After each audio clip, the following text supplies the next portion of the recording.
នេះគឺជា thumbnail ដែលខ្ញុំធ្វើដាក់នៅក្នុង cover YouTube ដែលបងប្អូនអាចទៅចូលមើលក្នុង channel ខ្ញុំបានឬក៏នៅក្នុង Facebook ខ្ញុំបានខ្ញុំតែងតែដាក់នៅវាខាងលើបំផុតអញ្ចឹងនៅពេលបងប្អូនបើកចូលគឺឃើញវាឥឡូវកុំឲ្យខាត់ពេលយូរបងប្អូនធ្វើការបង្កើតវាឬក៏រៀននៅមេរៀននេះអូខេឥឡូវយើងធ្វើការបើកហើយចុចកន្លែង new file នេះមកអូខេអញ្ចឹងខ្ញុំយកទៅទៅនឹងទំហំ size របស់YouTube អញ្ចឹងកន្លែងនេះខ្ញុំដាក់1920នេះ size របស់ YouTube ហើយនិង Facebook គឺដូចគ្នាហើយនេះខ្ញុំដាក់1080ហើយយើងយក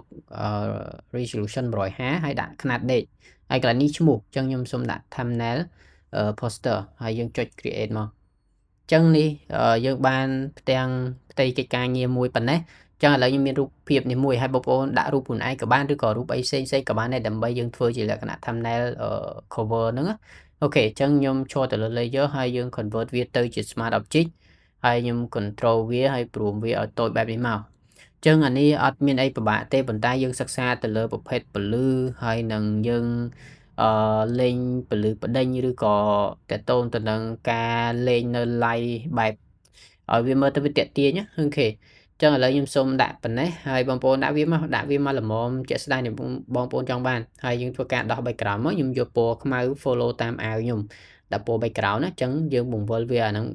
ខាងក្រោយពណ៌ខ្មៅទៅហើយយើងចុច control backspace ឬក៏នៅក្នុង Mac បងប្អូនអាចធ្វើការចុច command delete ក៏បានដែរអាហ្នឹងវាចេញពណ៌ខ្មៅនឹងឲ្យហើយអូខេឥឡូវយើងបង្កើតនៅ layer មួយមកហើយចំពោះ color គឺខ្ញុំលេងពីរពណ៌គឺពណ៌ក្រហមហើយនិងពណ៌លឿងអញ្ចឹងយើងចុចកន្លែងពណ៌ខ្មៅនឹងមកអូខេហើយខ្ញុំសូមយកពណ៌ក្រហមមុនប៉ុណ្ណឹងអញ្ចឹងខ្ញុំចង់ឲ្យវាចែកដាច់ពីគ្នាពាក់កណ្ដាលម្នាក់អញ្ចឹងកន្លែងនេះសំខាន់អញ្ចឹងខ្ញុំសូមប្រើប្រាស់តកតងទៅនឹងប្រាសនេះអូខេចុចកន្លែងប្រាសហ្នឹងមកហើយចំពោះទំហំ size បងប្អូនអាចយកប៉ុណ្ណាក៏បានដែរខ្ញុំសូមយកទី1នេះអូខេហើយតកតងទៅនឹង opacity ហើយនឹង flow គឺបងប្អូនអាច follow តាមនេះបានអូខេខ្ញុំសូមដាក់វាដិតតិចហើយយើងបង្កើតវាធំអញ្ចឹងអា scale តូចធំបងប្អូនចុចទៅលើគ្នាបិទគ្នាបើកអូខេឥឡូវយើងដាក់វាមកល្មមទៅគាត់ថាឥឡូវខ្ញុំបានពណ៌ក្រហមមួយខ្ញុំសូមបង្កើត layer ថ្មីមួយទៀតហើយកន្លែងពណ៌ក្រហមនេះខ្ញុំសូមដូរមកជាពណ៌យ៉ាងលឿងបែកយ៉ាងលឿងខ្ចីអូខេហើយយើងចុច OK មកហើយចាក់កន្លែងនេះមួយទៀតមកអញ្ចឹងយើងបានពីរពណ៌ហើយត្រូវអត់អញ្ចឹងបន្ទាប់ពីបានពីរពណ៌នេះហើយខ្ញុំបងប្អូនអាចសេរីតូចធំពលឺអីតិចតួចអីថែមទៅកែង loster អញ្ចឹងណាតែឥឡូវខ្ញុំអូខេខ្ញុំសូមធ្វើការឈរទៅលើ move to ហើយខ្ញុំចង់ copy នៅlayer color ហ្នឹងទៅខាងលើចុច alt ជាប់មកឬក៏ចុច option នៅលើ Mac ឲ្យជាប់មកអូខេហើយខ្ញុំធ្វើការដាក់ mask ចូលនៅក្នុងរូបនេះអូខេ select ពីរហ្នឹងមកចុច shift បញ្ចុះហើយ select ពីរហ្នឹង mouse ស្ដាំយក create clipping mask ហ្នឹងមកអូខេឥឡូវវាចូលបែបនេះហើយបាច់តន់គិតថាវាយ៉ាងផ្សាយឬក៏អត់ច្បាស់បាច់តន់គិតច្រើនទេចង់បងប្អូនធ្វើការដាក់ mask វាមួយអូខេចុចកន្លែងហ្នឹងមកបាច់អូខេឥឡូវយើងបាន mask វាមួយហើយអ្វីយើងត្រូវធ្វើគឺយើងអាចធ្វើការចុច control I មកដើម្បីយើងលាក់ mask ហ្នឹងសិនអូខេហើយបង្វិលយកពណ៌ខ្មៅខាងលើហើយយើងប្រើតាក់ទងទៅនឹងប្រាសឥឡូវយើងផាត់មកកន្លែងណាដែលយើងចង់បានមកបានហើយបាច់ផាត់ទាំងអស់ទេអូខេ flow បងប្អូនអាច follow តាមនេះបានអត់ជាបញ្ហាទេអូខេឃើញទេនេះយើងផាត់កន្លែងណាដែលយើងអត់ចង់បានអញ្ចឹងអានេះពណ៌ក្រហមមើល color ផងយ៉ាត់ច្រឡំពណ៌អូខេផាត់វាថាមកហើយស្រេមកល្មមអានេះដូចនេះអញ្ចឹងយើងបន្ថយវាបន្តិចសិនហើយយើងផាត់វាបន្ថែមពីលើតិចទៀតឲ្យវាយ៉ាងបណ្ដេញគ្នាអញ្ចឹងអាហ្នឹងគឺជាទូទៅយើងតែងតែដាក់ជាលក្ខណៈ thumbnail ឲ្យវាមើលទាក់ទាញទៅលើ cover របស់ YouTube ក៏ដូចជា Facebook អីរបស់យើងឬក៏យើងធ្វើអីផ្សេង TikTok អីក៏បានដូចគ្នាដែរអញ្ចឹងអាហ្នឹងគឺជារឿងសំខាន់មួយដែរឬក៏យើងធ្វើ poster banner អីយើងលេងបណ្ដេញនៅពន្លឺឲ្យវាមើលទៅវា real អូខេអានេះខ្ញុំសូមយកនៅពណ៌អូខេមួយហ្នឹងមកឬក៏បងប្អូនសេរីទៅពណ៌អីដែលវាចាប់ជាមួយនឹងអាវជាមួយនឹងតួខ្លួនយើងបងប្អូនជ្រើសយកពណ៌ហ្នឹងមកកុំឲ្យពណ៌វាយ៉ាងនេះពេកឥឡូវយើងសាកពណ៌លឿងម្ដងអូខេដាក់ម៉ាស់វាមួយអូខេហើយប្រាសគឺដដែលអញ្ចឹងអានេះដដែលខ្ញុំសូមរៀងលឿនបន្តិចអូខេអញ្ចឹងកន្លែងនេះខ្ញុំសូមធ្វើការគ្រប់ចូលគ្នាសិនអូខេចុច shift ខាងលើជាប់មកហើយចុចកន្លែងរូប folder ហ្នឹងមកអូខេដាក់ឈ្មោះមកអញ្ចឹងអានេះខ្ញុំសូមដាក់ portion អញ្ចឹងបងប្អូនទៅលើ background អាចដាក់មួយទៀតមកអូខេស្រួលយើងគ្រប់គ្រងទៅលើការធ្វើកិច្ចការងាររបស់យើងអញ្ចឹងណាចឹងអត់ពិបាកអីទេ អូខេបន្ទាប់មកខ្ញុំចង់ឲ្យវាមាននៅពន្លឺតាមខាងក្រោយឲ្យវាដិតបន្តិចអូខេជាស្រ័យឲ្យវាដិតបន្តិចនៅខាងក្រោយអញ្ចឹងណាអញ្ចឹងឥឡូវខ្ញុំឈរទៅ layer មួយនេះអូខេចុចកន្លែងនោះមកហើយយើងយកsolid color ហ្នឹងខ្ញុំយកពណ៌ក្រហមអូខេ mouse ស្ដាមមកយើងយក create clipping mask ឲ្យវាចេញ mask បែបនេះសិនមកណាអូខេបាច់តង់ខ្វល់ច្រើនទេហើយបន្តមកបងប្អូនអាចធ្វើការចូល FX ហើយចូល blending option អញ្ចឹងកន្លែងនេះគឺយើងត្រូវតែសេរីពន្លឺឲ្យវាបណ្ដេញគ្នាព្រោះសារតែអ្នកបែបនេះឃើញបានន័យថាយើងកុំឲ្យវាចេញតែពណ៌ក្រហមពេកនេះឲ្យវាចេញចេះអញ្ចឹងយើងសេរីវាមកឲ្យវាបណ្ដេញមកហើយកុំឲ្យវាអស់បែបនេះអត់ត្រូវទេអញ្ចឹងបងប្អូនសេរីវាមកអូខេអានេះយកខ្ញុំសុំយក red អូខេអញ្ចឹងវាអត់សូវមេប្រែប្រួលទេអញ្ចឹងអ្វីយើងត្រូវដូរគឺយើងត្រូវមើលកន្លែងខាងលើ normal នេះខ្ញុំសូមយកដូចជាអូខេយើងយក overlay នេះមកចុចកន្លែងនេះមកអូខេប៉ុណ្ណឹងអត់មានអីត្រូវកែកុននេះទៀតទេអូខេអញ្ចឹងយើងធ្វើការចុចអូខេមកគឺចប់ហើយបន្ទាប់មកយើងប្រើប្រាស់តេតូនទៅនឹងប្រាស់ដើម្បីធ្វើការលុប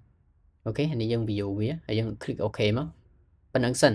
អូខេឥឡូវចូលទៅលើកន្លែងយើងបង្កើត mask ហើយយើង control I ឬក៏ command I មកដើម្បីលាក់នៅ mask ហ្នឹងហើយយើងបង្វិលឲ្យពណ៌សខាងលើវិញអូខេកន្លែងហ្នឹងយើងបង្វិលមកយកពណ៌សខាងលើដោយសារតែ mask របស់យើងពណ៌ខ្មៅអូខេចុចកន្លែងហ្នឹងមកប្រាស់នេះហើយកន្លែងនេះយើងធ្វើការព្រមវាអូខេនេះខ្ញុំយកមួយនេះឬក៏បងប្អូនអាចនេះទាញអានេះឲ្យសំប៉ែតឲ្យមូលឲ្យអីអាហ្នឹងគឺសេរីលើហ្នឹងហើយបង្វិលវាអាហ្នឹងបង្វិលបាន360ដឺក្រេអញ្ចឹងអាហ្នឹងស៊ីសងលើបងប្អូនចង់បានបែបណាអញ្ចឹងណាអូខេអញ្ចឹងអូខេអញ្ចឹងខ្ញុំសូមផាត់ទៅលើថាទៅលើ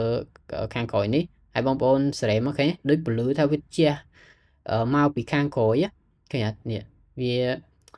លេចធ្លោមួយបែបស្អាតមួយបែបទៀតអញ្ចឹងណាវាបើយើង view ពីអារូបភាពចាស់ហើយនឹងអ្វីដែលយើងកំពុងធ្វើគឺវាចេញមកខុសគ្នាមកអូខេថាតិចមកឃើញអត់ចាំមើលតិចទៀតខ្ញុំនឹង view ឲ្យបងប្អូនមើលនេះបិទភ្នែកមើលឃើញអត់ប្លែកទេអូខេចាអានឹងវាជារឿងមួយដែលសំខាន់ដែរក្នុងការលេងពលឺលេងស្មៅលេងពណ៌ផ្សេងទៅលើ object របស់យើងអញ្ចឹងណាមិនតែ design thumbnail ទេបងប្អូន design អីក៏បានដែរអញ្ចឹងអានេះយើងបង្វិលវាមកទៅតាមសាច់ផ្នត់របស់អាវយើងអូខេដូចកន្លែងនេះអីហ្នឹងផ្នត់អាវឬក៏នេះហ្នឹងយើងផាត់វាតិចមកបែបភ្លឺបដិញលើសាច់កណាត់ហ្នឹងអញ្ចឹងអានេះយើងដាក់ម៉ាស់ទៅវាអត់សូវឃើញអូខេឲ្យវាអញ្ចឹងសិនក៏បានដែរបងប្អូនបែកខ្វល់ច្រើនទេចាំនេះទៀតចាំយើងទៅធ្វើការដាក់ឲ្យវាមើលទៅវាស្រាលសតុនបែបបដិញអញ្ចឹងណាអូខេខ្ញុំសុំវល់នេះបន្តិចនេះឆ្នោតតាមសាច់ផ្នត់អាវឬក៏ទូខ្លួនអីហ្នឹងសក់អីហ្នឹងចាហ្នឹងអត់ជាបញ្ហាទេអូខេមើលវីដេអូហ្នឹងដឹងចេះធ្វើហ្មងហើយកុំភ្លេច comment អ្នកមួយផងដោយសារតែអ្នកនរគ្នាព្យាយាមមានអីឆ្ងល់អាចសាកសួរខាងក្រោមបានហើយខ្ញុំនឹងព្យាយាមចែកម្លែកទៅតាមជាក់ស្ដែងដែលខ្ញុំអាចនឹងធ្វើទៅបានតាមពេលវេលាអូខេហើយអូខេប៉ុណ្ណឹងអញ្ចឹងបន្ទាប់ពី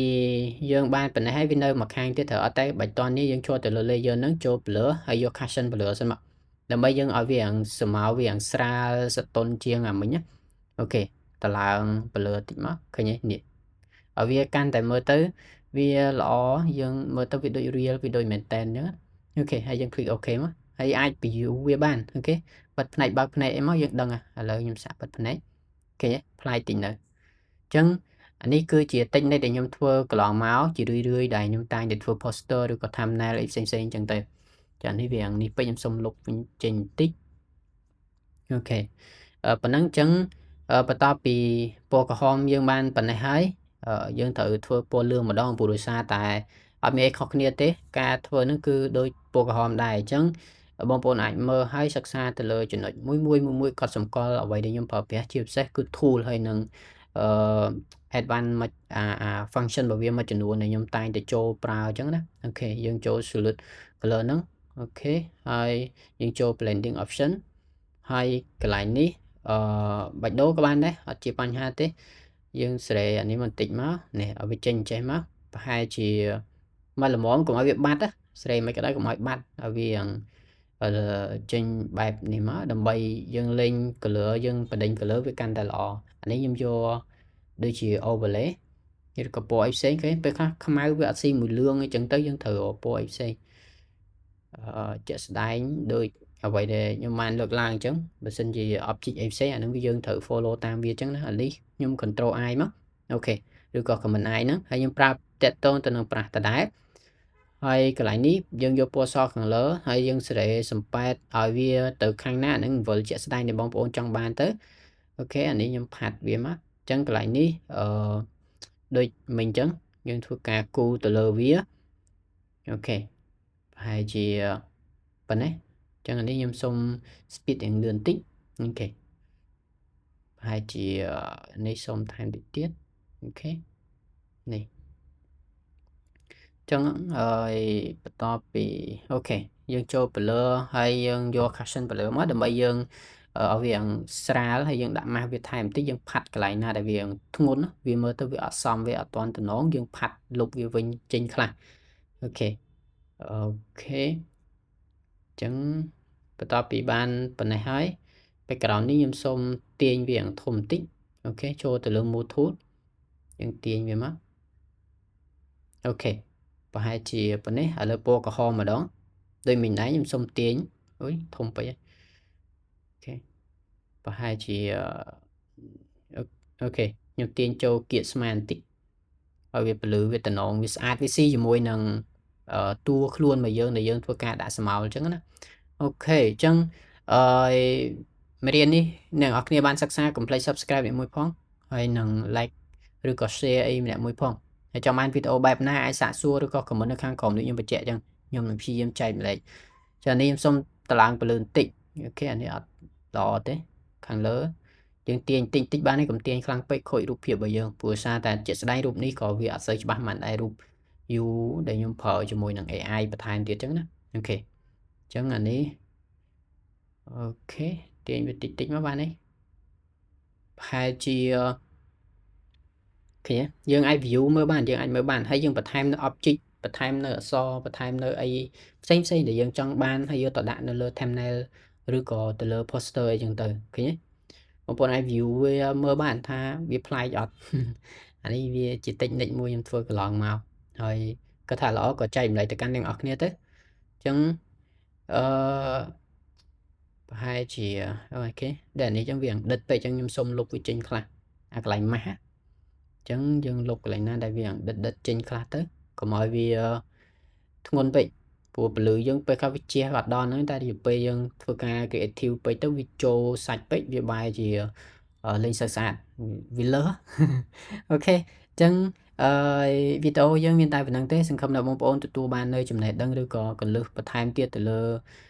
ពលឺហើយនឹងស្រមោលក៏ដូចជាការសិក្សាទៅលើកម្មវិធី Adobe Photoshop អរគុណកុំភ្លេចចែកម្លែកអ្នកមួយផងបាយបាយជួបគ្នានៅក្នុងវីដេអូបន្តទៀត